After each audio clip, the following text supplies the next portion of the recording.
Hey guys, a little Derringer update. I honestly haven't been paying attention how many, but I just put probably 400 miles on the Derringer, or using the Derringer and the Data Monster yesterday for work. And other than that, it's been straight up city driving, like traffic light to traffic light, awful city driving. And this is a pretty long-term average. It's hovering right around 17 with 35s, and every time I've done a hand calculation, that thing's been within a couple tenths of being right. So I think that it's really good, mileage-wise. This has been such a terrible tank of fuel. Either it was going fast on the highway to get to my destinations, or really bad city driving. But 17 is pretty respectable. We had probably 20 mile an hour winds that 400 mile drive from the approximately west-southwest, and we were going north west-ish. And then we had then it switched to kind of a southerly breeze, so we had basically side wind most of the time. So definitely not aerodynamically in our favor. I haven't had any trouble. Occasionally the transmission temp, when I fire the truck up, doesn't always, it double lines. And then either I just shut the truck off, or if it's a short enough trip, I don't care. It seems like it's not picking that up in the queue. And I did call Banks, and they said it's not normal, and they said potentially an update. So I was going to do some research on how to update my unit, but it hasn't been enough of a problem for me to worry, and I've been a little busy anyway. But as you can see here, it's very pleased with, I'm in 5th gear, 36-ish, and it gets really good fuel economy. So I have it on level 6. And the rationale for that is, I want all the power. And the power you really can feel. You can definitely feel peak power in 4th gear, 2nd gear, 3rd gear is way higher. 5th gear at that point, there's so much aerodynamic drag that the power gain from, this unit, it just can't make up for it would take double the power gain to make noticeable gains over 85 miles an hour, It's just a lot of, that's a big boat they're gonna back in the water. And those rudders are freaking close to the ground. Look at that. Huh.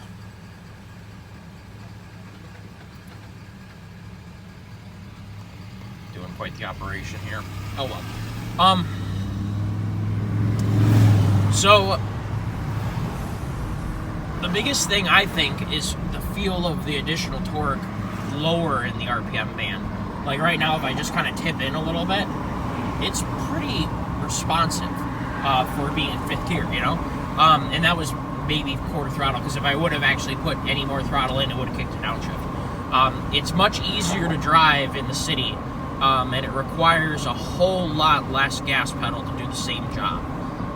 It's a lot easier. I wish Ford would have just did whatever Banks did with this to start with, because it's a better truck. The trans doesn't do anything crazy. It seems to be right on.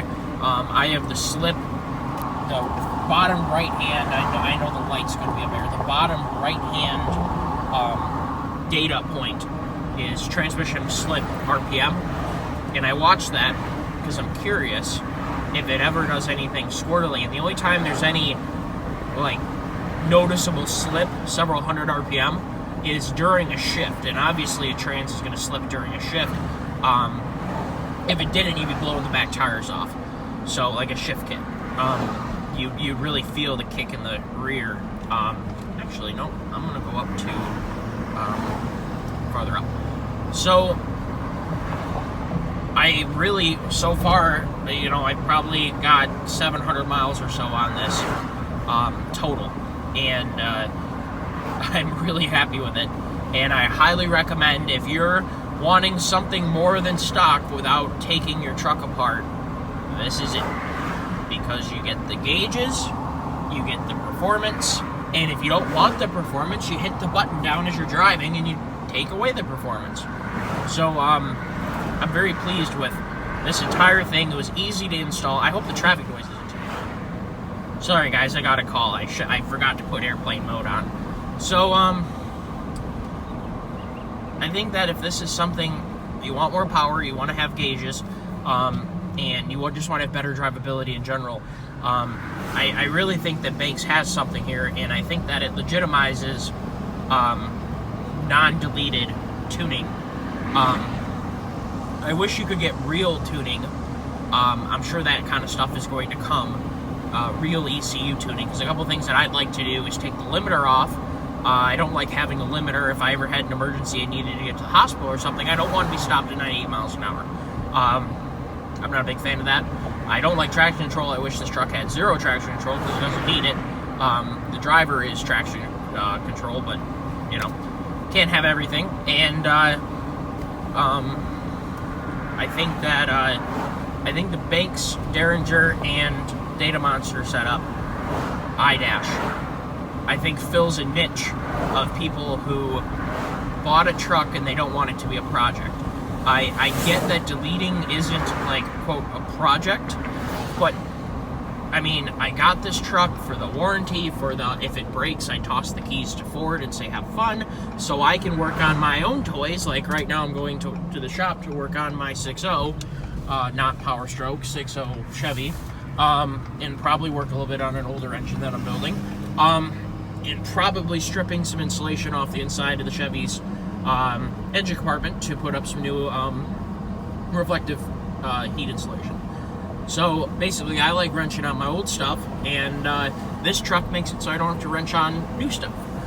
And for that niche, I really think that this is the way to go, and that's why I went this way. This fits my needs. Other people's needs might be different. If you want to have one performance diesel, there is no reason not to pick up a newer truck, because they're better. Everything about these new trucks have gotten better. Anybody who says that a 1996 12 valve is, you know, a better truck is full of shit. The truck is junk. The mechanical injection is, you know, definitely not as power capable without extensive modification. When you do those modifications to increase fuel flow, you're just not going to have the fuel economy. These modern common rail injected engines are really the bee's knees. The transmissions are a lot better. Yes, I prefer, if I could have gotten this truck in a manual transmission, I would have definitely checked that option if that was available. This thing would be an animal with a manual trans. But that wasn't an option, and I preferred the Ford body appearance. The 6.7 Powerstroke is just as good of an engine as the new Cummins is. I'm a Cummins guy. I have an 03 Cummins that has been absolutely a beast. But I wanted the whole package, and the whole package right now, in my opinion, and I think in a lot of knowledgeable people's opinions, is the Ford. The transmission, the driveline, the frame, the body. Everything about this truck is solid. Ford did a good job, and they've always done a good job, except for on diesels, and they finally got their heads out of their butt and stopped buying international garbage and built their own. And that's why we have a 6.7 Powerstroke. So I think that Banks complimented the truck by giving this, I'm trying to think of the right way to put it, but it's, just to clarify, the Banks Derringer does not tune the truck or the ECU. The Banks Derringer is passively altering the data that the ECU uses to make fueling and injection timing decisions, and I'm sure, well, I would definitely say defueling as well, although that's a fueling decision. From what I can see, I think the turbo picks up boost faster, and I think that it seems to hold more boost in the same gear with less throttle. Now, I need to come up with a way to test that. I was testing it by driving down the highway, putting it in cruise control, getting a consistent speed, and then knocking the tune down to the stock tune, and watching the boost fall, and watching the fuel gauge or the fuel economy instant readout drop. You know, I want to, before I go showing that, and right now I'm on a service road, I can't show that anyway, I want to prove to myself that my hypothesis is correct, but I do believe that it is. It's a flat, fast truck now. There's no doubt about it. It's much easier, you know, I'm not flooring it right now, of course. It is easy to drive, it's pleasant to drive, and you still have to wait a little bit for the trains to downshift when you floor it. It's just kind of part of the show. as I told you just a second ago, the Derringer is not tuning the ECU. It's not changing shift points. It's not altering torque converter lockup times. It's not changing the shift timing or the shift pressure. It's not doing any of that. What it's doing is, the only thing that it plugged into was the fuel rail pressure sensor and the manifold air pressure sensor. And those two, when varying data between the two, very likely has the ability to prevent defueling, which is going to increase boost and allow more fuel to go in the engine at peak RPM.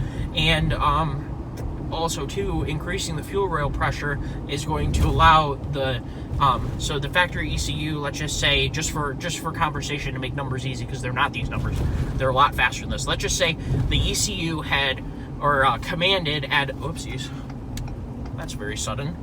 Oh no, is my entrance closed? You dirty rotten bums. Thank you for not putting a, oh, no, it's open. Cool.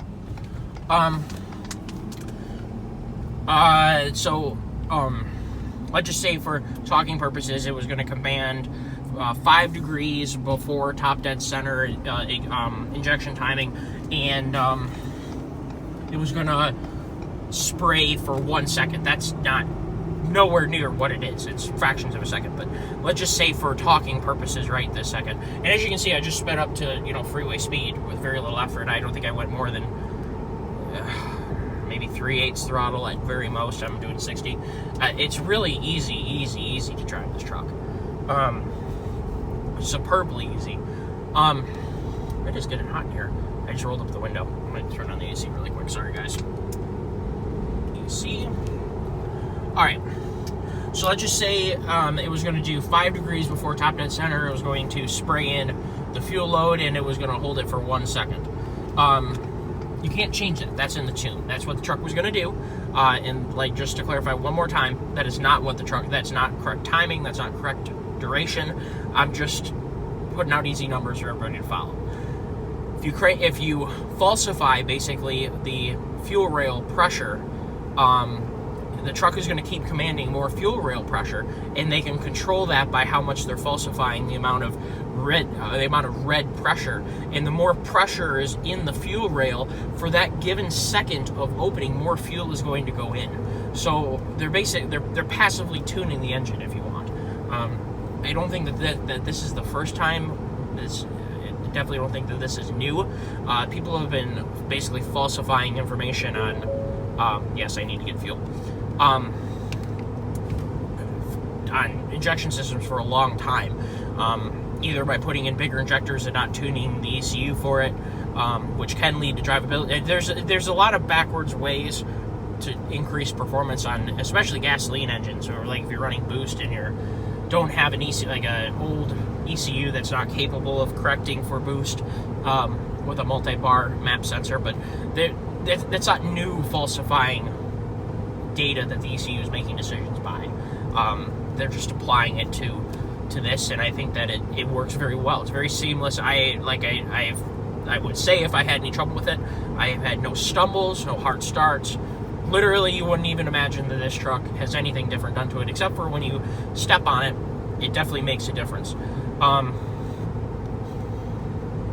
What I might do here is, because this is a 70-mile-an-hour road, I'm going to slow her down to 60, and then once I get some clearance, I mean, I'm just trying to be safe here because we're filming. So I'm going to floor it. 3, 2, 1, WFO. I mean, that's not too shabby. That's really, really not too shabby. It's really very powerful from zero.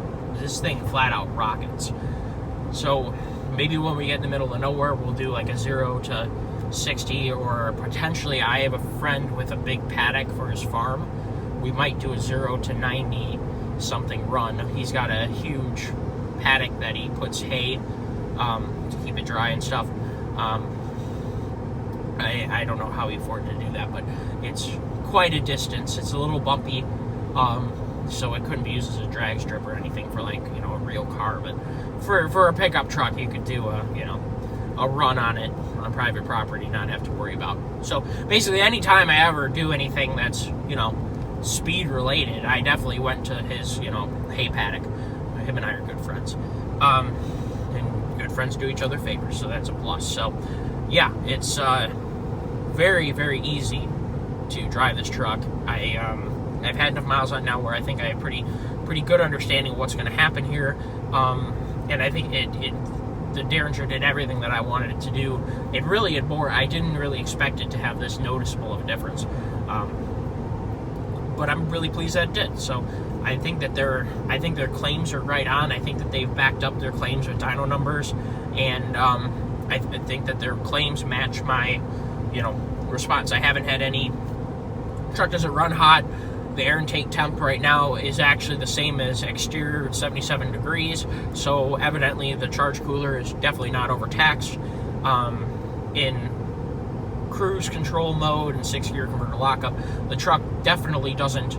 I mean, this truck never really wanted to downshift in the first place because, I mean, even stock it had a stupid amount of torque. 936, I think, 35, something like that. 25, some number, it doesn't matter. Some big number. It's only gotten better. So, you know, I think that they're right on with their claims. I think that it improves every facet of this truck, from highway cruise to city driving to sportiness. I mean, I'm not really one for destroying tires. If I came across a set of tires that I could throw on a set of rims and do a burnout, I would, but I'm definitely not going to do that to my, you know, my grabbers. Maybe we'll have a set of burnout tires or something where we can see what a burnout might look like in this truck, but I'm not doing it to my nice tires. I like these tires. So,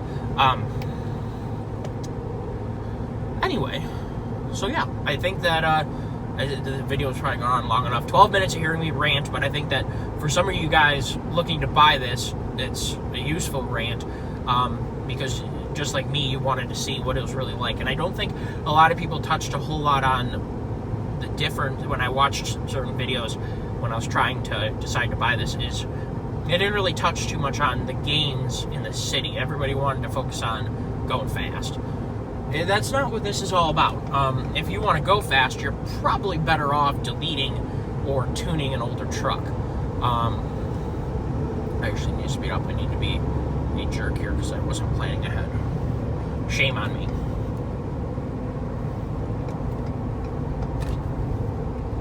So,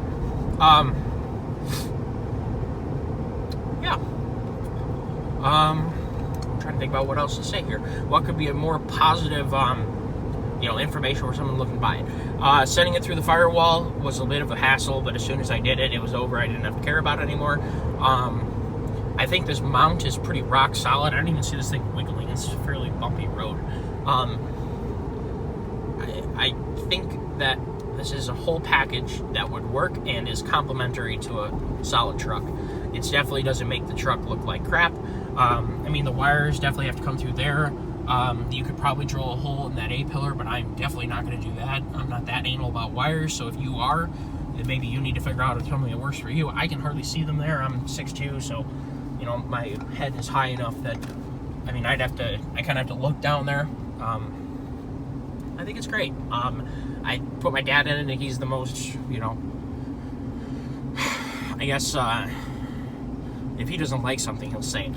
And he seemed to be very positive when we went on our inspection. He was driving most of the time, and he definitely didn't complain, and I think that he enjoyed having the power.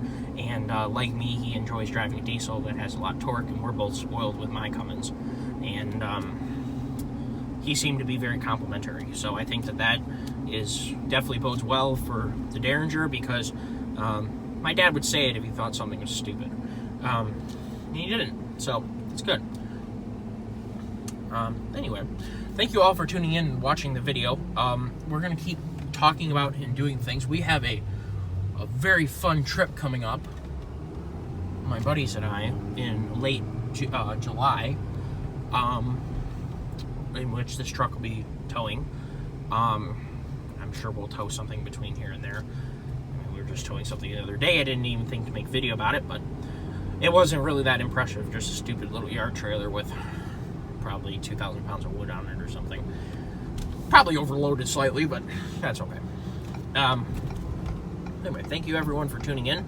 I appreciate it. And we'll keep trying to make interesting videos. Thank you all. See you later.